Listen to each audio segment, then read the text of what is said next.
문재인 정부 2기 내각에 이어 이미선 헌법재판관 임명까지 인사 문제를 둘러싼 여야 갈등이 정점을 향해 치닫고 있습니다. 네, 자유한국당 어제 황교안 대표 체제 출범 이후 처음으로 대규모 장외 집회를 열고 여당과 정부를 향해 강도 높은 비판을 쏟아냈습니다. 여야의 극한 대립으로 4월 임시국회도 빈손으로 끝날 가능성이 커지고 있습니다. 네, 최민희 전 더불어민주당 의원 그리고 이상일 전 새누리당 의원 두 분과 전국 진단해 보겠습니다. 어서 오십시오. 안녕하십니까? 네, 일단 어제 장외투쟁 대규모로 한번 있었는데 그 집회 내용부터 한번 보고 말씀 나눠보도록 하겠습니다. 인사 참사와 인사 강행에 대한 책임을 지고 국민 앞에 즉각 사과하라! 우리의 대통령은 대북 제재 풀어달라고 사방팔방 돌아다니고 있습니다. 우리 경제 살릴 외교는 전혀 보이지 않고 김정은 대변인 역할만 하고 있습니다. 이래도 됩니까? 장외투쟁 내내 날선 발언이 이어졌습니다. 외교뿐만 아니라 인사 전반적으로 규탄이 이어졌는데 어떻게 보셨습니까? 먼저 우선 지금 말씀하신 예. 대외 외교에 관해서 그냥 문재인 대통령께서 그냥 응답하신 것 같습니다. 지금 순방하고 계신데 12조 정도의 프로젝트 제안을 받았잖아요. 네. 그래서 그 부분은 통하신 것 같아요. 황교안 대표랑 문재인 대통령께서. 그다음에 제가 보기에는 총선 대비용 장외 집회로 보입니다. 네. 우선은 보수 통합의 주체는 나 황교안이다. 이거를 분명히 하는 느낌. 예. 그런데 문제가 있습니다. 보수 통합을 하면 그건 선거에 이기고자 하는 거잖아요. 그런데 주파수가 대한애국당에 맞추어져 있는 것 같아요. 네. 왜냐하면 동시에 서울역에서 대한애국당 집회가 열렸는데 거기에서 주 슬로건이 좌파 독재 척결이었습니다. 근데 어제 집회에서 자유한국당의 주 슬로건도 좌파 독재더라고요. 네. 그래서 그렇게 주파수가 맞아져서 아마도 황교안 대표는 첫 통합 대상을 대한애국당으로 잡고 있지 않냐, 이렇게 보였고요. 예. 그다음에 다른 한편으로는 굉장히 화가 나 있는데 그 화가 분명히 무엇 때문인지 자존심이 상했다는 건지 그게 잘 전달이 안 됐고 칭여 집회, 여성 2명의 이름을 가지고 집회를 했는데 이미선이라는 이름으로 시작해서 박근혜라는 이름으로 끝난 것 같습니다. 그래서 네. 보다 대국민 메시지가 무엇인지가 좀 더 분명했으면 좋겠다. 이런 생각입니다. 이전의 의원님께서는 어떻게 보셨습니까? 아마 지금 민주당이 한국당의 입장이라면 민주당도 아마 장외 집회하지 않았을까 이런 생각이 듭니다. 그러니까 올해 들어서만 벌써 조혜주 중앙선관위원 그분도 청문 보고서 채택 없이 임명이 됐잖아요. 네. 그 이후에 김현철 통일부 장관, 박영선 중소기업 벤처부 장관, 또 이번에 이미선 헌법재판관. 다 개인별로 문제가 좀 지적이 많이 됐던 상황에서 네. 대통령께서 이제 계속 좀 임명을 강행하는 이런 이제 인사 방식. 그 다음에 경제 상황은 우리가 통계청이 매달 발표하는 그 지표로 봐도 민생이 매우 어려워지고 있지 않습니까? 네. 그 다음에 북한 핵 문제에 많은 기대를 걸었지만 오히려 꼬여가는 이런 형국.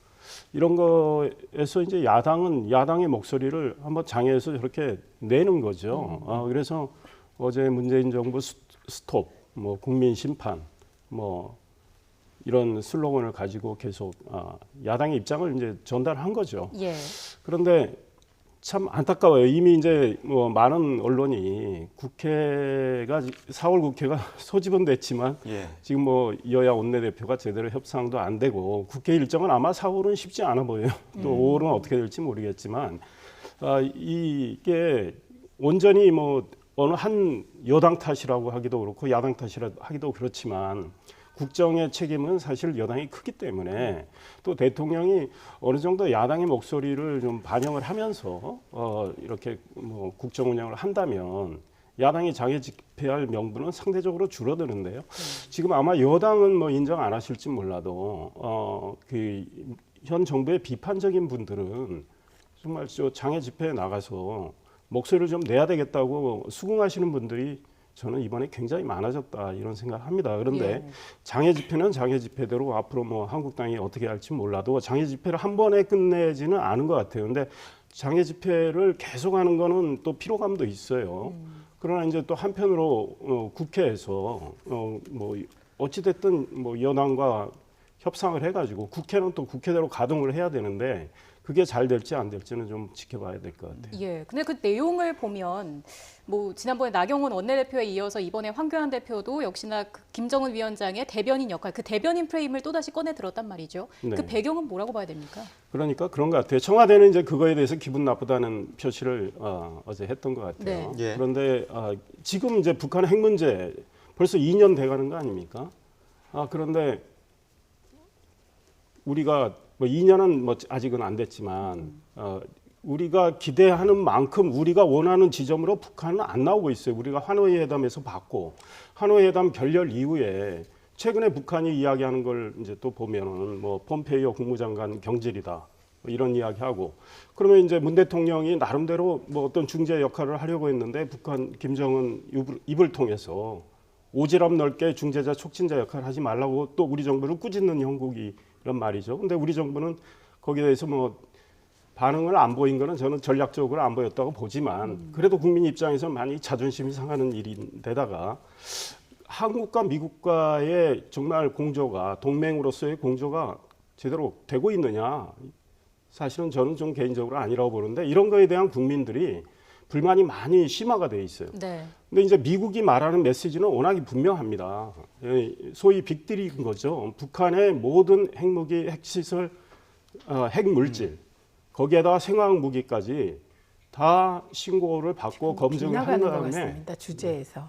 검증을 한 다음에 뭐 대북 제재 안 하나 이런 걸 하겠다는데 우리 정부는 그게 아니거든요. 네. 제재 완화에 무게가 많이 실려 있기 때문에 예. 이제 그런 목소리를 이제 야당이 뭐 김정은 대변인이냐 이렇게 해서 지금 비판을 하고 있는 거죠. 예. 다른 입장 있으실 것 같아요. 우선 이런 일로 민주당은 장애 집회 한 적이 없습니다. 그리고 적어도 사실 우리가 좀 장애 집회 전공 아닙니까? 근데 우리는 인사 문제로 장애 집회 한 적 없습니다. 지금 약간 기억을 상기시켜 드리면 국정원 댓글 사건, 민주주의를 유린했고요. 그다음에 세월호 참사에 대한 대응 이런 것이 주제였고요.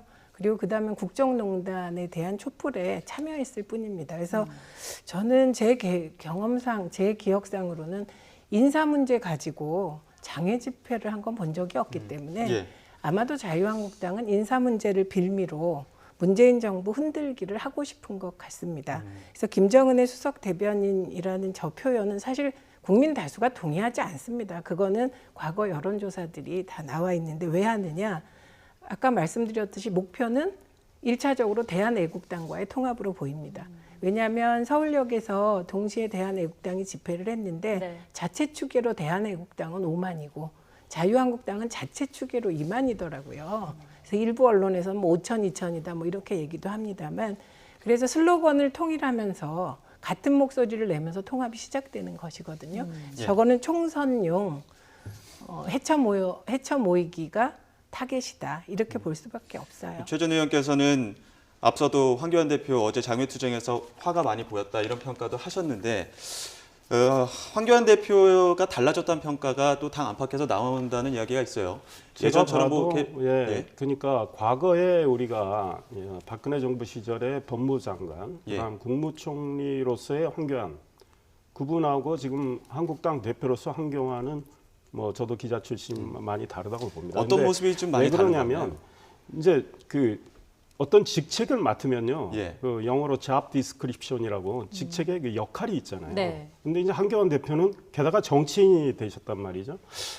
그렇기 때문에 또 한국당 입장을 반영을 뭐 대표로서 당연히 해야 되는 생각이고, 나름대로 이 전당대회를 당에 입당한 지 한 달 좀 지나가지고 당 대표가 된 분이란 말이죠. 그거는 우리 야당이나 여당 통틀어서 거의 처음 있는 일인데 네. 그리고 나서 한 달 뒤에 또 재보선을 치렀어요. 물론 지역에 뭐 특수성이 반영된 재보선이지만 통영고성에서 압승을 했고 창원 성산 굉장히 어려운 지역에서 거의 뭐 그 간발의 차로 졌지 않습니까? 그러니까 한교안 대표로서는 굉장히 자신감을 갖게 됐어요. 제가 보기에는. 그리고 지금 당 내에서는 어찌됐든 대여 투쟁이 중요하다고 보고 있는 것 같아요. 그렇기 때문에 한교안 대표를 중심으로 이렇게 좀 뭉치는 경향이 있기 때문에 네. 황교안 대표가 또 그 리드를 하다 보니까 정치인으로서 목소리를 내니까 행정가로서의 황교안 대표하고는 당연히 다른 모습을 보일 수밖에 없는 거고요. 우리 최 의원님 말씀 관련해서 이제 제가 알기로는 한국당의 우선 목표는 대한애국당과 통합은 아닌 것 같아요. 그러니까 대한애국당은 뭐 지난번에 재보선에서 보선에서 그 지지율이 나왔지 않습니까? 그래서 뭐 사실은 새로 보이는 것만큼 지금 국민 지지는 아직은 그쪽은 뭐 미미해요. 그런데 이제 그 바른미래당 쪽하고는 당대당 통합은 어려운 상황이에요. 바른미래도 하겠다는 생각은 없기 때문에 네. 당 차원에서는. 그러나 이제 바른미래에 계신 새누리당 출신 의원들, 이제 그분들은 한국당과 이 통합을 좀 뭐 원하는 분들이 꽤 많은 것 같아요. 이제 그분들을 지향을 하는 것 같고 어제 집회에서도 이제 동시에 집회가 이루어진 건 맞지만 대한애국당과는 좀 거리를 두는 모습을 또 보였죠. 한국당에서는. 그러니까 뭐 이 문제는 한국당 입장에서는 이제 뭐 지지가 뭐 반사이득도 있고 본인들의 노력도 있고 해서 이제 약간 상승세가 있기 때문에 네. 우리 중심으로 결국 통합을 하겠다 이런 생각하는 것 같습니다. 예. 저희가 속도를 좀 내보겠습니다. 일단 여당인 민주당 역시 한국당의 역공을 펼친 상황입니다. 먼저 들어보고 이야기 이어가 보도록 하겠습니다. 자유한국당이 민생을 내팽개치고 장외투쟁이라는 이름하에 구태 정치를 하고 있습니다. 수단과 방법을 가리지 않는 혹세무민은 결코 국민의 지지를 얻을 수 없을 것입니다. 네, 앞서 최 전 의원님께서도 뭐 총선을 앞두고 열리고 있는 장외 집회가 아닌가 이렇게 생각한다는 말씀, 그런 취지의 말씀을 해주셨는데, 그럼 총선을 생각한다면 지금 이 시점에서 각 당의 가장 중요한 부분은 뭘까요? 우선 가장 중요한 건 국민이죠. 그래서 총선 전략을 보통 짤 때 제일 중요한 거는 이 흐름을 봤을 때 총선의 시대 정신이 무엇이 되느냐입니다. 지금 우리 사회는 워낙 앞으로 1년 좀 남았는데 그 사이에 너무 많은 일들이 벌어질 것 같아서 네. 그때 시대 정신이 뭐가 되고 어떤 바람이 불지 예측하기가 쉽지는 않지만 이제 그런 걸 생각하고 가는 겁니다. 예. 황교안 대표의 경우는 사실 이거 그냥 보통 시체말로 얘기하면 일을 하다 보면 짬밥이 되게 중요하잖아요. 방송도 그렇잖아요. 정치는 더합니다. 네, 그래서 황교안 대표가 고속 승진을 하다 보니 좀 이런 흐름을 잡는 준비가 좀 덜 된 게 아닌가 싶습니다. 그러니까 눈에 보이는 거 먼저 통합하게 되면서 제가 이해할 수 없는 게 좌파 독재라는 말인데요. 정말 좌파 독재라면 저런 집회 못해요. 박정희 전두환 시대에 막걸리 먹다가 대통령 욕해도 감옥 가서 1년 살아요. 그러니까 그런 민주화된 혜택을 가장 많이 받고 있는 저 집회에서 좌파 독재라는 말을 하는 게 어불성설이고 그러다 보면 국민들께 사실 좌파 독재가 뭔지를 모르는 거예요. 네. 헌법재판관을 자유한국당이 임명하지 말라고 하는데 임명하는 게 독재인가? 그러면 자유한국당이 임명하지 말라면 임명 안 하면 민주주의인가? 그러니까 이제 조금 더 고민을 하셔야 된다 이런 생각이고, 그다음에 황교안 대표 말씀 아까 하셨는데 저는 황교안 대표께서 앞으로 계속 색깔론 정치를 할 것 같습니다. 왜냐하면 섹스피어가 그랬잖아요. 사람의 본질은 바뀌지 않는다. 그래서 이분은 젊은 시절 공안검사였습니다. 네. 그리고 후배 검사가 오면 교회 다니냐고 물을 정도로 독실한 기독교 신자세요. 그래서 원리주의에 가까워 보여요. 그러면 그 공안적 시각과 개신교의 원리주의가 결합했을 때 그게 정치적으로 나타나면 사실 색깔론으로 나타나기 때문에 네. 예. 시대가 바뀐 것에 대한 깊은 고민을 좀 하셔야 된다. 그래서 지금 과연 그런 색깔론, 공안적 색깔론이 통할 것인가? 이에 대한 문제 제기를 민주당은 할 수밖에 없는 것이죠. 최 전 의원께서는 황교안 대표에 대한 이제 개인적인 의견으로 이렇게 어느 정도 평가를 해주셨는데 주제를 조금 바꿔보겠습니다. 문재인 대통령이 순방 전에 여야정 합의체를 제안을 했습니다. 이 부분에 대해서는 지금 경색 국면에서 가능할 것이라고 보십니까? 저는 현실적으로 어렵다고 생각을 합니다. 왜냐하면 지금 뭐 한국당은 어제 장애 집회를 했던 거고요. 앞으로 말이 아니라 행동으로 보여주겠다 해서 한국당의 아마 이제 목소리는 더 강경해질 걸로 보여요. 네. 그다음에 이제 4월 국회의 지금 상황을 보면 예. 이제 여야 간의 생각의 차이가 좀 극명하게 나타나고 있어요. 특히 이제 한국당, 민주당이. 일단 국회 대정부 질문 여는 것도 여당은 지금 반대를 하고 있고 예. 한국당은 열자고 하고 있고 이제 이런 상황이에요. 그다음에 선거법 개정안 또 공수처법 네. 이제 제정안이죠. 검경 수사권 조정, 뭐 탄력 근로제, 뭐 모든 현안에 대해서 서로 이제 생각차가 좁혀지질 않는 상황. 물론 여야정을 열어 가지고 이거를 하나하나씩 풀어나가는 게 옳은 길일 수는 있는데 지금 아마 이제 뭐 이 중요한 쟁점을 이제 뭐 지금 인사 문제나 이런 걸 놓고 이 쟁점이 이제 갈등이 커졌기 때문에 만나기는 좀 어려운 상황이다. 그리고 사실은 저는 대통령께서 여야정 협의체를 좀 가동을 해달라 이렇게 주문하실 때 그 네. 이미선 후보자 청문 보고서 재요청을 했어요. 예. 그건 좀 야당을 자극하는 측면도 있단 말이죠. 그러니까 여야정 협의체가 더 어려워졌죠. 그러니까 아마 냉각기를 좀 갖고 풀어나갈 수밖에 없지 않나 이런 생각입니다. 예. 조금 전 말씀해주신 것처럼 지금 뭐 정치권에서는 선거제, 검찰 개혁안의 패스트트랙 추이가 관건이 될 것으로 보고 있는데, 뭐 나경원 원내대표도 어제 이와 관련한 발언을 했습니다. 어떻게 보셨는지요? 그거보다 더 중요한 게 산불 대책하고요, 포항 지진 대책입니다. 그것과 관련하여 또 미세먼지도 있잖아요. 이 세 가지를 포함하고 그다음에 IMF가 권고하지 않았습니까? 네. 세계 경제가 어려워질 거다. 그런데 대한민국 경제는 이게 대외 경제다. 그러니 빨리 선제적으로 추경을 해서 확대 재정으로 가라. 이렇게 IMF가 권고한 바도 있습니다. 예. 추경안 관련해서 말씀하셨다는 아니요. 거예요? 그렇기 때문에 중요한 게 이런 정치적인 사안이 아니라는 말씀을 드리는 거예요. 정치의 존재 이유는 뭐 싸우라고 여야가 있긴 합니다. 그런데 그 싸우는 이유가 뭐가 돼야 되냐? 국민을 위한 것이 돼야 돼요. 네. 이념 투쟁을 하려고 정치해서 안 되는 거잖아요. 그래서 정말 야당이 경제를 걱정한다면 추상적인 경제를 걱정하는 게 아니잖아요. 경제가 어려워져서 국민들 삶이 어려워질까 봐 우리가 걱정하는 거 아닙니까? 네. 그걸 민생이라고 해요. 그러면 당장 그 불은 꺼야 될 거 아닙니까? 그래서 4월 25일 날 이제 정부에서 그런 추경안, 산불, 그다음에 포항 지진, 미세먼지 등 대책을 포함한 이제 추경안이 올라옵니다. 그거 처리 안 하면 아마 20대 국회는 엄청난 국민적 저항에 직면할 할 것이고 이거에 네. 대해서 나경원 대표도 잘 알고 계실 거예요. 그래서 최소한의 역할은 하게 될 것이다. 그리고 여야정 협의체를 위한 노력은 계속돼야 되고 만나야 되죠. 만나야 뭐 만나서 욕을 하건 뭐 싸우건 그래야 뭐가 풀리지 않겠습니까? 일단 만나는 게 중요하다.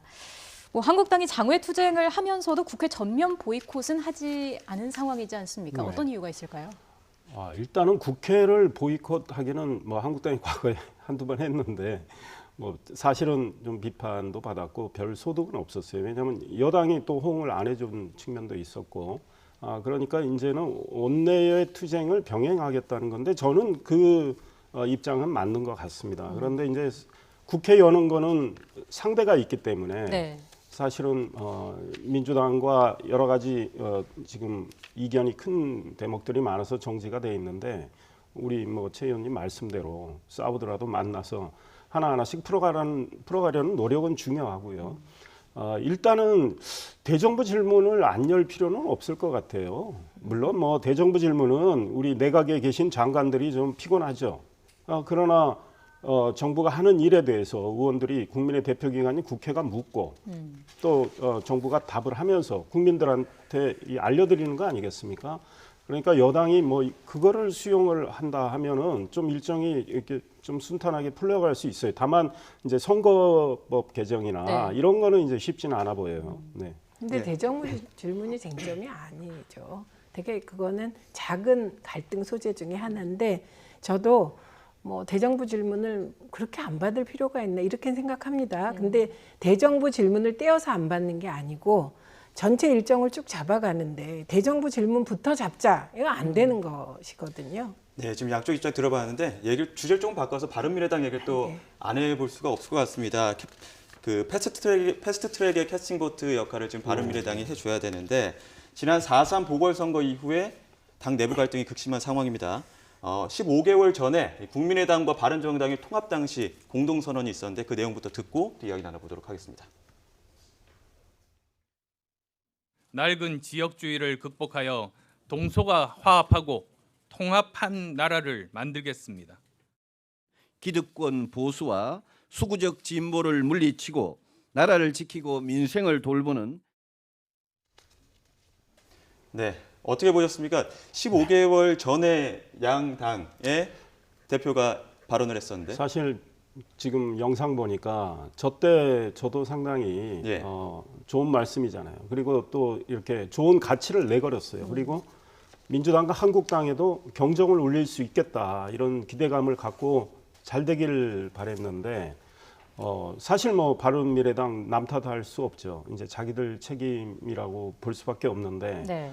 그 가치를 실현하도록 나름대로 노력은 했지만 국민들한테 마음에 크게 울림을 못 줘서 결국은 지지율이 이렇게 오르질 않고 늘 뭐 정치 상태 오히려 완만한 하락 상태. 게다가 지난 이제 4.3 보선에서 이제 굉장히 나쁜 성적을 얻는 바람에 당이 이제 굉장히 뭐 지금 내공에 빠져 있지 않습니까? 네.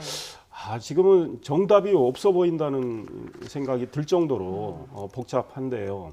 우리 이야기 하기 전에 뭐 부부가 뭐 서로 소통을 해서 해결될 가능성이 없으면 헤어지는 게 낫다는 그 말이 생각이 나는데 결국은 그 길로 가지 않나 싶어요. 뭐 안철수 대표 전 대표 네. 독일에 가 계신데 그분을 모셔와서 어떻게 당을 좀 재건해 보자는 주장도 하는 분들이 있지만 지금 이제 국민들이 보기에 바른미래당에 대한 어떤 기대감이 너무 낮아진 것 같아요. 그래서 안철수 전 대표가 오셔가지고 뭐 유승민 전 대표하고 두 분이 힘을 모은다고 해도 이제 총선은 내년 뭐 1년도 안 남은 상황에서 이 소위 원심력이 작동하고 있습니다. 민주당 측과 한국당 측에. 예. 그리고 이제 안에 계신 분들이 의원들이 동요를 하고 있기 때문에 그리고 국민 지지가 확 받쳐줘야 되는데 그게 안 되고 있기 때문에요.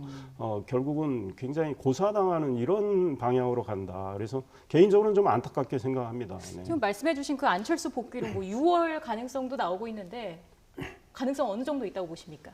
별 관심 없습니다. 예, 그리고 안철수 대표 전 대표가 지금 돌아온들 지금 말씀하신 원심력을 구심력으로 바꿀 구심이 되겠습니까? 네. 그러니까 저는 정말 안타깝게 생각하는 게 지금 국민들의 욕구가 다양해지고 양당 체제가 그 다양한 욕구를 수렴하고 있지 못한 게 아닌가 늘 반성하는 지점이고 그리고 유승민 전 대표 같은 경우는 2014년에 원내대표 연설로 보수의 방향을 명확하게 제시한 분이세요. 그때 제가 앉아서 들으면서 깜짝 놀랐고 감동했거든요. 그 정의로운 보수, 따뜻한 보수로 가겠다. 네. 근데 그런 올바른 가치관을 가진 분이 이제 되게 어려운 상황이 돼서 안타까운데 그래서 많이 생각을 합니다. 결국 이건 과거 새누리당 내에 탄핵파와 탄핵 반대파의 헤게모니 투쟁에서 탄핵 반대파가 이긴 거죠. 그 이긴 원인이 여러 가지가 있겠죠. 그건 뭐 여당이 잘못한 부분이 있어서 대체 세력으로 작은 규모의 바른미래당보다는 자유한국당을 국민들이 지지할 수도 있는 거고 여러 가지 이유가 있는데 제가 되게 안타까운 부분은 김무성, 김성태 그런 분들이 복당해버린 부분이 네. 바른미래당의 행보에 굉장히 큰 장애 요인이 됐고 오늘을 가져왔다. 그래서 좀 바른미래당의 실험은 아직은 실패하지 않았는데 만약에 실패한다면 왜 실패했는지를 좀 더 곰곰이 다 같이 따져봐야 되지 않냐 이런 생각입니다. 네. 지금 현재 바른미래당 내부에서는 제3지대 빅텐트론 그리고 홀로서기 이론 이 두 가지가 맞서고 있는 상황인데 각각의 입장을 한번 듣고 또 이야기 나눠보도록 하겠습니다. 빅텐트 안에 그 민평당을 수용 못할 이유가 전혀 없다 나는 그렇게 생각하는 겁니다. 그리고 또 이제 반친문 세력 중에서도 중도 실용 민생 정치에 동의한 분들이 계신다면 찾아오면 수용하고 영입받고 우리 스스로 힘으로 개혁적 중도 보수 정당을 해서 살아남을 생각을 하고 국민의 마음을 얻을 생각을 해야지 민평당하고 합쳐서 뭐 호남에서의 선거만 생각하겠다 그런 생각으로 저는 당이 살아날 수는 없다고 생각합니다. 각각의 입장을 듣고 오셨는데 어떻게 보셨습니까? 우선 지금 제3지대 빅텐트로는 저희가 2012년에 했던 것이에요. 네. 저것도 또 저희가 전공입니다. 해처 모여가. 근데 요새 이제 보수도 해처 모여 하니 이 과정을 거치면 뭔가 이제 정립이 되지 않을까 싶은데 이게 국민의당 시즌2 하겠다는 거거든요. 근데 국민의당 시즌1이 그나마 성공했던 이유는 당시에 안철수 대표는 국민들의 지지가 일정 정도 있고 제3의 물결을 일으킬 힘이 남아 있었기 때문에 시즌1이 성공했는데 지금 안철수 대표는 그렇지 않은 것 같고 저 개인적으로는 안철수 대표가 국민의당 시즌2 안 할 것 같아요. 네. 목표가 국회의원이 아니고 그분은 대권을 잡는 게 목표이기 때문에 대권을 잡을 수 있는 쪽에 선택을 할 것 같아요. 그래서 지금 국민의당 시즌2를 하다 보면 그 시즌2는 호남 자민련이라는 비판을 받게 되지 않을까 예. 걱정이 됩니다. 예. 그 이현주 의원 같은 경우는 네. 총선 전에 한국당과 함께한다라고 했다가 당장 입당할 계획은 없다 이렇게 한 발을 뺐습니다. 네, 뭐 이현주 의원은 결국은 한국당으로 가실 걸로 봅니다. 그런데 지금이야 뭐 당이 바른미래당 소속인데 당이 굉장히 복잡한 상황에서 네. 지금 가시는 거는 사실은 본인이 비판받을 소지가 크죠. 그 당을 버리고 가는 셈이니까. 그러나 네. 이미 몸은 뭐 사실 마음과 몸은 그쪽에 가 있는 셈인데 이 한국당에서는 아마 이현주 의원은 환영해서 받을 거예요. 지금 한국당은 그런 방식으로 한 분씩 이렇게 받아서 좀 덩치를 키워서 다른 이제 공천 과정에서 좀 쇄신을 통해서 신진들도 좀 데려오겠다 이런 생각인 것 같아요. 그런데 네. 이제 바른미래당 사정이 복잡하니까 바른미래당하고 당대당 통합은 생각을 하지 않는 거죠. 왜냐하면 바른미래당과 당대당 통합을 한다면 바른미래당에 계신 국민의당 출신 호남 의원들 갈 수가 없어요. 그러니까 그분들은 결국은 민주평화당과 일단 당을 하나 만들 걸로 저는 봅니다. 궁극적으로는 민주당과 함께하면 더 좋겠다는 생각을 하시는 분이 있겠지만 민주당에서는 제가 보기엔 안 받을 것 같아요. 그러니까 아까 말씀하신 대로 호남의 과거의 자민련 같은 그러니까 민주평화당과 바른미래당 호남 출신 의원들이 하나가 돼서 결국은 작은 정당이 하나 나오지 않나 총선을 앞두고 이런 생각이고 한국당에서 만약에 공천 쇄신을 과감하게 한다면 뭐 친박의 뭐 중진들이나 이런 분들이 공천에 탈락한다면 말이죠. 네. 대구 경북을 노리는 친박당도 생길 수도 있어요. 뭐 지켜봐야죠. 예, 4월 국회가 소집된 지 꽤 됐는데 각 당의 입장도 복잡한 것 같습니다. 어제 장외투쟁에 이어서 경색된 전국 상황 알아봤습니다. 지금까지 최민희 전 더불어민주당 의원과 이상일 전 새누리당 의원 두 분과 전국 상황 이야기했습니다. 고맙습니다. 고맙습니다.